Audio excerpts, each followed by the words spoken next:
Dans cette vidéo, nous allons voir comment on trouve la règle de la fonction partie entière. Alors, regardons quelques exemples ici. Alors, avant de trouver la règle, on va faire quelques petits rappels. Alors, nous avons déjà dit que, dans une vidéo précédente, que en fait le A, ça correspond à la longueur de la base, c'est-à-dire le pas. Donc, on va les écrire ici. Donc, ça, ce sont des rappels. Donc, le pas ou bien le saut, c'est le paramètre A. La marche, c'est l'inverse de B, donc c'est 1 sur B. Et HK, c'est un point plein. Point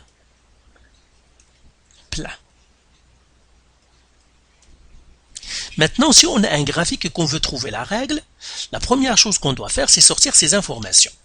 Alors, par exemple, ici, on va sortir la marche. La marche est égale à combien? La longueur de la marche, je vois que j'ai des graduations de 25, donc la marche a une longueur de 25. Donc j'écrirai la marche, c'est 25. Le pas, c'est la distance entre deux marches. Je vois que le pas, c'est 4, donc la distance entre deux marches, c'est 4. Je prends un point plein. Je peux prendre n'importe quel point plein, ça fonctionne, mais en général, prenez celui qui est le plus simple. Par exemple, je peux prendre le point plein 0, 0. Donc 0, 0, plein. Alors, ces informations-là, maintenant, vont me donner mon A, mon B. Alors, le pas, ici, la marche, c'est 25. Alors, regardez, la marche, c'est l'inverse de B. La même chose, le B, ça va être l'inverse de la marche. Donc, je vais l'écrire ici. Donc, ça me donne que B est égal à 1 sur marche. Donc, si j'inverse la marche, j'aurai le B. Donc, B, dans ce cas-là, elle est égale à 1 sur 25. Le pas, c'est A, donc A est égal à 4. HK, c'est un point plein.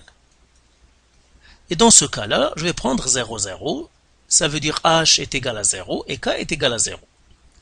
Et par suite, maintenant, je peux écrire déjà ma fonction. F de x est égal. Donc ma règle dans ce cas-là, c'est f de x. A, c'est 4. Partie entière. B, c'est 1 sur 25. X moins H, c'est moins 0. Plus 0.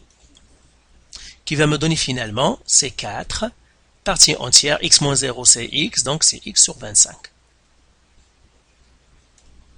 Très bien. Donc vous voyez ici, dans cette fonction-là, on n'a pas à se soucier du signe de A et B. Pourquoi? Parce qu'il n'y avait pas de réflexion. Alors regardez, maintenant on va prendre des exemples un peu plus compliqués. Alors, on est là. Alors, regardez, ici, j'ai une fonction qui est comme ça. Et là, on va parler un petit peu des signes A et B. Alors, donc, ici, on va résumer. Donc, on a vu dans le premier exemple comment on peut trouver le A, B et HK. Maintenant, ici, on va faire un petit rappel. Eh bien, si je pars toujours, si j'ai de plein à vide, eh bien, B est positif. Si c'est de vide à plein, eh bien B est négatif. Donc c'est comme ça comment je sais est-ce que est-ce que le B est positif ou négatif. Tout simplement je regarde. Si c'est plein à vide, c'est que c'est positif. Si c'est de vide à plein, c'est ce qui est négatif. Maintenant comment je peux trouver le A? Donc là je mettrai une toile tout simplement. Il faut toujours regarder la fonction. Si la fonction est croissante, eh bien A et B ont le même signe. Donc A et B ont même signe si croissante, si la fonction est croissante. A et B ont des signes contraires. A et B de signes différents si décroissante, si la fonction est décroissante. Donc la première chose toujours que je dois regarder, est-ce que j'ai plein à vide ou bien vide à plein? Après avoir déterminé le signe du B, je dois regarder est-ce que la fonction est croissante. Si elle est croissante, c'est qu'ils ont le même signe. Si elle est décroissante, c'est qu'ils ont des signes différents. Alors appliquons ces informations là-dedans. Alors premièrement, on doit chercher la marche. Donc on va faire marche. Alors la longueur de la marche ici, je vois que Ben, de graduation c'est 1, donc la longueur de la marche c'est 0,5. Donc la marche c'est 0,5. Le pas, eh ben, la distance entre deux marches, je vois que ce sont des graduations de 40, ça c'est 40, donc la distance entre deux marches, ça c'est 10. Donc le pas c'est 10. HK, je peux choisir n'importe quel point, donc HK, n'importe quel point plein. Je peux choisir celui-là 0, 0, comme j'aurais pu choisir celui-là, comme j'aurais pu choisir celui-là, mais encore une fois, choisissez toujours les points qui sont les plus simples. Il n'y a pas plus simple que 0, 0. Maintenant, on va regarder les signes de A. Ben, premièrement, on va calculer le A. On a dit le B, ben, la marche, ça nous donne le B c'est 1 sur la marche, c'est l'inverse de la marche, qui est égal à 1 sur 0,5, et 1 sur 0,5, c'est 2. Maintenant, ce qui reste, est-ce que B est positif ou négatif? Eh bien, B est positif, pourquoi? Parce que je suis parti de plein à vide. Donc, le B est positif, donc B est égal à 2. Maintenant, le pas. Le pas, ça me donne le AA, elle est égale à 10.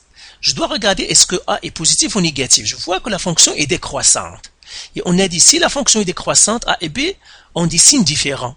Eh bien, puisque B est positif, c'est que A est négatif. Donc, A est négatif. Et HK, c'est 0, 0. Et maintenant, je peux écrire ma fonction. Donc, je vais écrire en noir. Ah oui, en noir. F de X. A, c'est moins 10. Partie entière de B, B, c'est 2. X moins 0. Plus 0.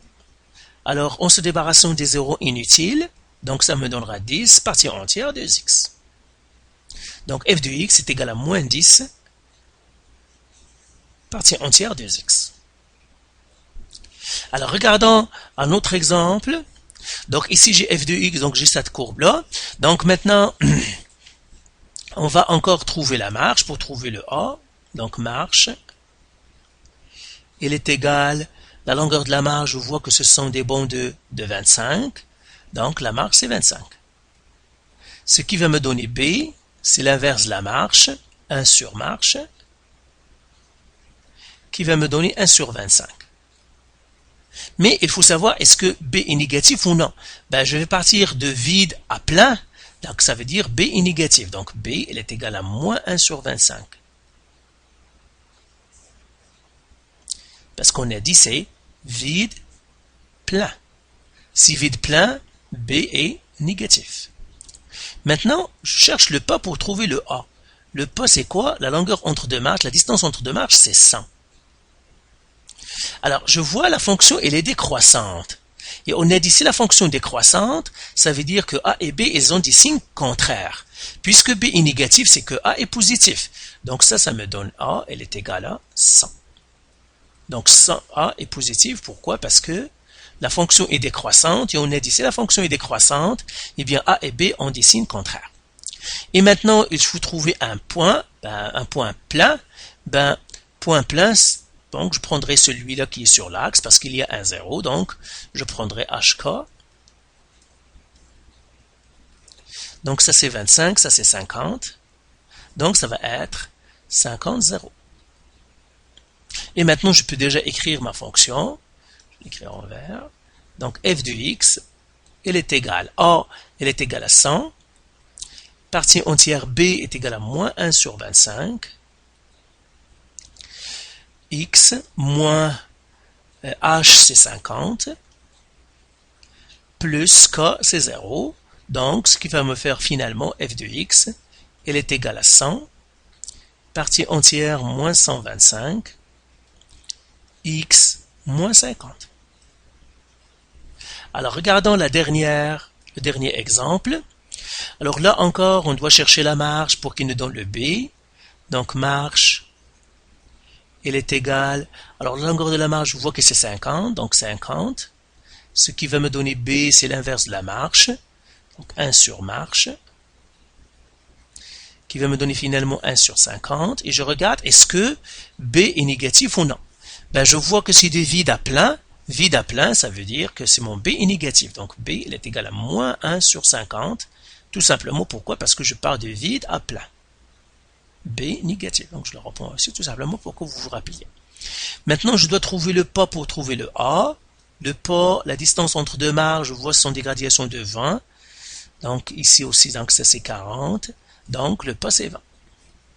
Et je regarde est-ce que A est négatif ou non. Donc ça me donnera A est égal à 20. Alors je regarde est-ce que c'est négatif ou non. Je vois que la fonction est croissante. Puisqu'elle est croissante, ça veut dire A et B, elles ont le même signe. Et puisque B est négatif, ça veut dire A est négatif. Parce qu'ils doivent avoir le même signe parce que la fonction est croissante. Donc A est moins 20. Et maintenant un point plein. Point plein. Qui va me donner H et K. Alors H et K, un point plein, je peux prendre celui-là. 50, 20.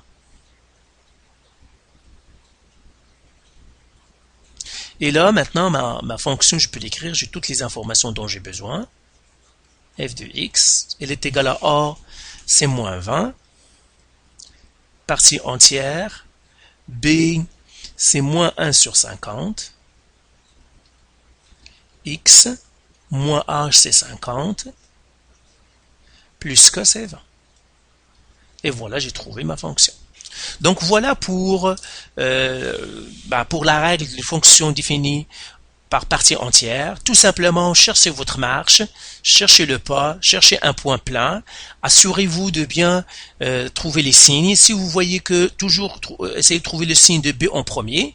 Si vous êtes de plein à vide, ça veut dire le B est positif. Si c'est de vide à plein, ça veut dire le B est négatif. Une fois que j'ai trouvé le signe, vous trouverez le signe de A. Une fois que vous avez trouvé le signe du B, vous trouverez le signe de A en regardant est-ce que la fonction est croissante ou décroissante. Si elle est croissante, c'est que le A et B, ils ont le même signe.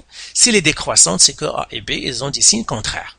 Donc voilà pour cette partie. Faites les exercices du site et si vous avez des questions, vous pouvez toujours nous contacter.